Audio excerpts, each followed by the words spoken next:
একজন বন্ধু আমজাদ হোসেন প্রবাসী 10,000 টাকা দিয়েছেন, আলহামদুলিল্লাহ বলেন। কামালউদ্দিন তরুণ কাতার প্রবাসী 14,000 টাকা, দাউদ বাহরাইন প্রবাসী 2,000 টাকা। আল্লাহ ওনাদের দানকে কবুল করুন, সকলে বলি আমিন। আর দুজনে বলি আমিন। মেহরাবে আলহামদুলিল্লাহ কাজ চলমান, মেহরাবের সৌন্দর্য বর্ধনে ভালো টাইলস দিয়ে এবং চোখ জোড়ানো একটা সুন্দর পরিবেশ করার জন্য আমার কোন মুসল্লি আছেন কিনা, আমি জানি আছেন, তাদের মসজিদের সাথে আপনাদের কলিজার একটা সম্পর্ক আছে। আমার এই মেহরাবটা সুন্দরভাবে সাজানোর জন্য এই মসজিদের সৌন্দর্য বোঝা যাবে, কথা বলেন ঠিক কিনা।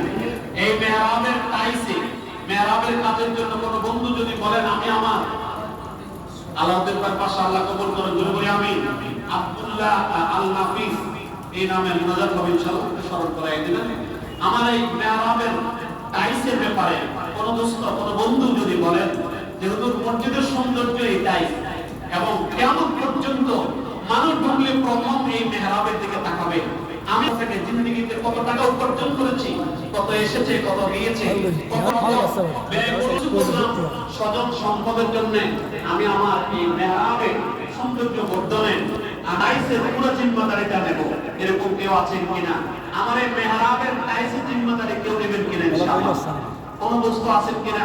মসজিদের মুসল্লি, আমার এই কোলাবাড়ি এবং আশেপাশের কমিটি বলেন, সবাই যার যার অবস্থান থেকে যদি বলেন যে আমি মসজিদের টাইলসের বিশেষ করে এই মেহরাবের টাইলসের যে টাইলস যত টাকার প্রয়োজন এই সৌন্দর্য বর্ধনের জন্য, যেহেতু মসজিদের সৌন্দর্য এখানে প্রকাশ পাবে, এই খরচটা আমাদের সভাপতি সাহেবের পরিবার দেবে। আল্লাহ কবুল করেন, বলি আমিন।